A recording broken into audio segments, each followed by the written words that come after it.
crítica que eu vejo muito fazendo isso é que você é um agente da CIA. Isso eu não posso falar. Então essa é Tu tem cara de agente da CIA. Toda gente da CIA joga flip com a mão trocada. Talvez seja a explicação. Né? Não, acho engraçado que eles inventam um monte de maluquice, né? Teoria da conspiração. Aí eu sou um agente da CIA. Aí eu sou um empregado da Globo. Né? Eu fico às vezes brincando, pô, eu queria ter esse contra-cheque, viu? Agente da CIA, agente da Globo... E, enfim, né? Mas tudo isso como eles não têm como justificar? Qual que é a história toda? A corrupção foi real. Foi. A Lava Jato identificou. Ninguém nega isso. Né? Então, assim, podem criar as maluquices. As pessoas sabem que a corrupção estava lá, o dinheiro foi devolvido. Né? Bilhões de reais foram recuperados pela Petrobras. Isso aí não é...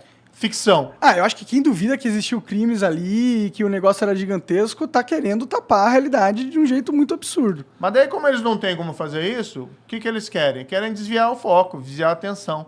Então eles vão falar, o Deltan fez um PowerPoint que foi ofensivo.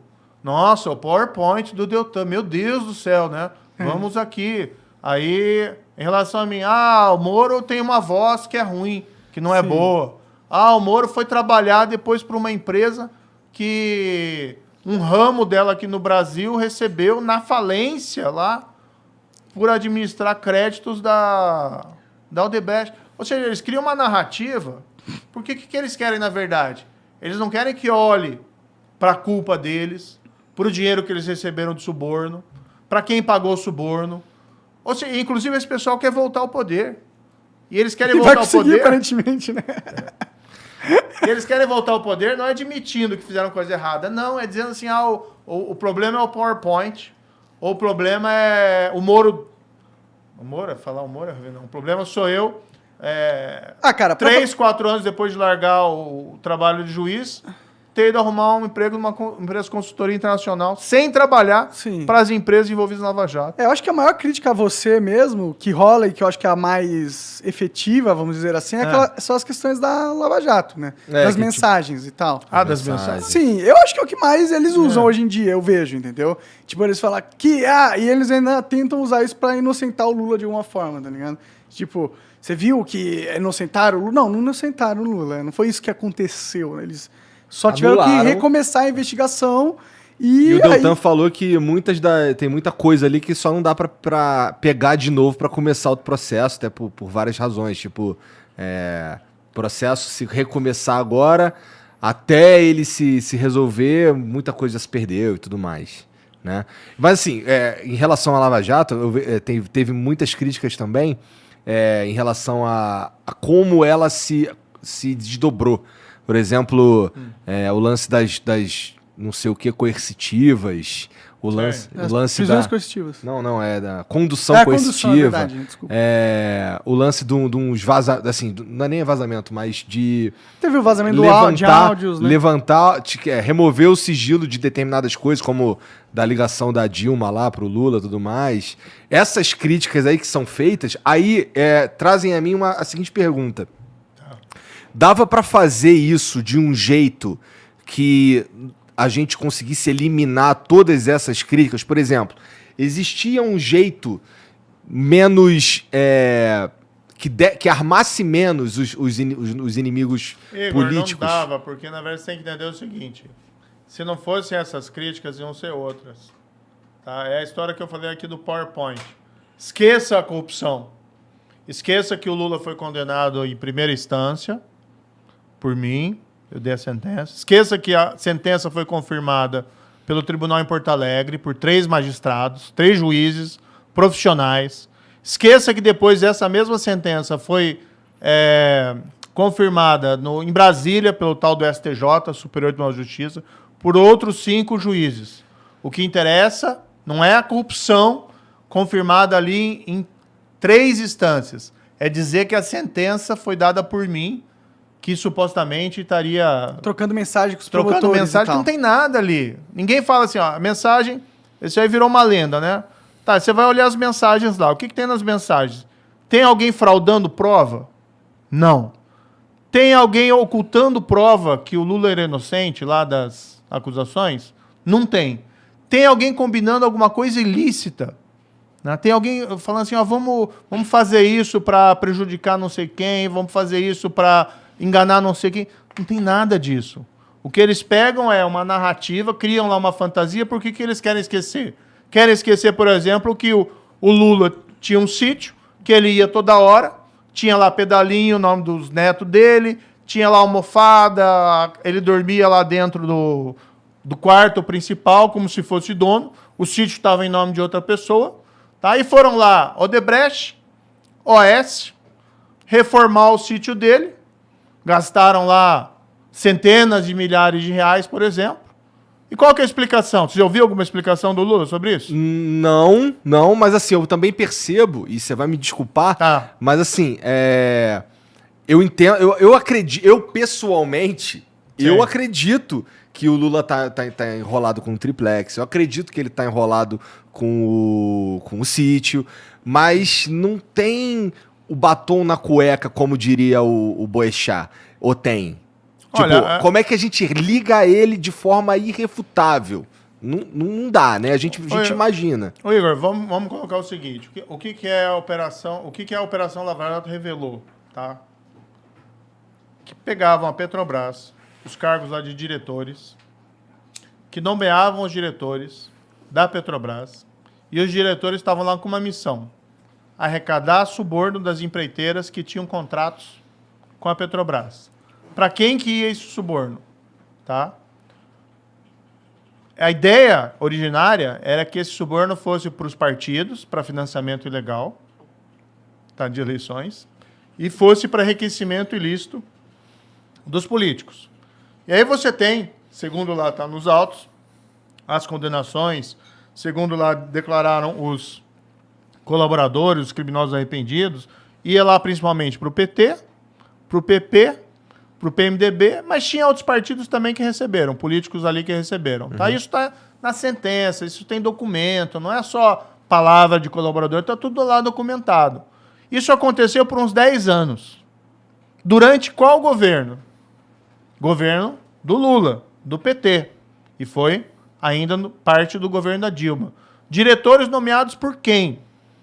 Diretores nomeados pelo Lula. Tá? Ou seja, teve todo aquele esquema criminoso que hoje resultou já 6 bilhões de reais, tá, recuperados pela Petrobras, naquele esquema de corrupção. 6 bilhões de reais. Tá? E assim, quem que é o responsável por tudo isso? O juiz e o procurador do PowerPoint. Né? Enfim, né, eu acho assim, é querer muita ingenuidade nossa. Até porque você nunca viu, você já ouviu o Lula falar assim, puxa, eu errei na nomeação. Eu reprovo o comportamento. José Dirceu foi condenado. Tá? Foi condenado tanto no mensalão, que é aquele caso julgado pelo Supremo, que teria recebido lá suborno, ou participado do esquema de suborno. Foi condenado na Operação Lava Jato. Foi descoberto lá que tinha um dos diretores da Petrobras, tá, que parte do suborno encaminhava para ele, tá? Isso foi utilizado lá para comprar imóvel, para reformar imóvel dele. Isso está documentado. Isso foi confirmado em sentença de primeira instância, em sentença de apelação lá do Tribunal de Porto Alegre. Ou seja, você tem as provas ali, entendeu? Se eu vi alguma vez o Lula falar assim, puxa, o José Dirceu fez coisa errada, ele não está mais do meu lado. Ele não participa mais aqui do PT. Ele vai ser expulso do PT. Você já ouviu alguma coisa assim? Não. Aí você pega o Palocci. Palocci foi bombástico também na época, né? Palocci, ministro da Fazenda do Lula. Tá? Palocci era o cara que depois que saiu do governo ficou lá ajudando, né, o presidente Lula nas coisas dele e participou das campanhas, das organizações da campanha. Está lá no processo e tal. O cara vem, né, e fala tudo aquilo que fala. Fala que a Odebrecht tinha disponibilizado uma conta de 200 milhões de reais, tá, para a presidência do PT. Tem uma planilha que foi apreendida lá, a tal do programa italiano. Tá? Fala tudo aquilo, é condenado, está provado, tal. Assim, todo mundo no entorno envolvido em corrupção. Você ouviu alguma vez o Lula falar alguma coisa de alguma dessas pessoas? Nunca. Assim, se o teu argumento é que é muito difícil que o Lula esteja limpo quando todos os amigos dele, todo mundo que tá envolvido no governo dele, todo mundo que tá por ali tá sujo, eu concordo contigo. Eu acho que é muito difícil mesmo. Mas ele não... Assim, eu também acho que ele foi hábil o suficiente pra esconder tudo que ligasse a ele... qualquer tipo de... qualquer movimento nesse sentido, de forma cabal. Porque assim, a gente tem, eu não sei, uma coisa que ligue o Lula de forma irrefutável. Porque assim, eu escuto bastante e já vi muita gente falando, já li sobre isso também, que o que tem contra o Lula ali é o que a gente imagina que seja, sei lá. Por exemplo, tem toda a cara de ser do Lula, mas, porra, não tem nada que realmente ligue ele a essa mas, porra. Igor, como é que você explica que as empreiteiras, OAS... Eu acho que ele tá sujo, só pra... Como é que você explica que a OAS e a Odebrecht, o sítio que o Lula frequenta, elas vão lá e reformam o sítio, gastam, mas não é uma reforminha. Né? A minha reforma, se eu reformo meu apartamento, aí é uma coisinha lá que eu gasto, sei lá, 5 mil reais, 10 mil reais. Se for minha esposa, vai gastar mais. Né? Então, a reforma do sítio é outra coisa. Né? Casa de centenas de milhares de reais. Não lembro aqui o valor exatamente. Né? Qual que é a explicação que você ouviu até hoje sobre essa reforma? Alguma explicação? O dono fala o quê? Isso aí não é comigo. Né? Eu não sei o que foi isso e tal, etc. E as empreiteiras, o que as empreiteiras falam? Que a reforma foi pro Lula. Foi pro Lula. E não pagou nada. Entendeu? Então, assim, claro que são percepções, avaliações, mas, assim, como é que você explica isso? Entendeu? Não tem explicação. Se fosse, por exemplo, que agora vem todo mundo, né, que se corrompeu, que recebeu lá dinheiro da Odebrecht, vamos fazer uma CPI porque ele foi trabalhar depois no setor privado por uma empresa de consultoria que outro ramo e por outros rendimentos lá prestou serviço para o Odebrecht. Serviço lícito. Né? Ninguém fez nada de errado na Álvares Marçal. Uma empresa renomada, de reputação ilibada. Eu não recebi um tostão e não prestei serviço lá. Agora não vamos para cima de mim. Agora o Lula, que tem sítio reformado lá por Odebrecht, pro OAS, o Lula, que deu um monte de palestra lá para Odebrecht, para OAS, recebeu lá muito mais, milhares, centenas de milhares, 250 pau por palestra. Pra mim tá aí a corrupção, né? Tipo, é que foda que se for orar pra isso, você vai falar pro Clinton, pro Obama, que também recebem, né?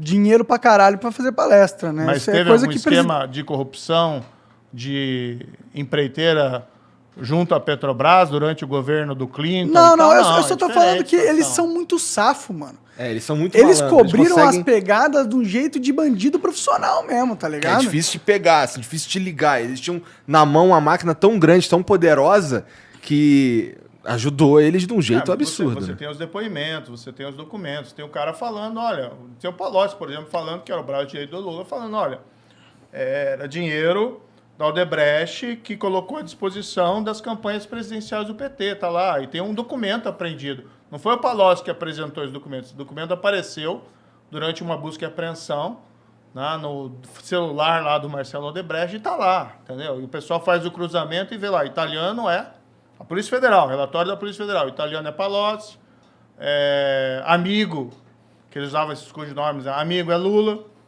tá? Assim como eles identificam os outros codinomes. Tá lá, é documento, entendeu? Agora, realmente, em crime de corrupção, você não vai tirar uma foto do cara saindo com um saco de dinheiro com um cifrãozinho.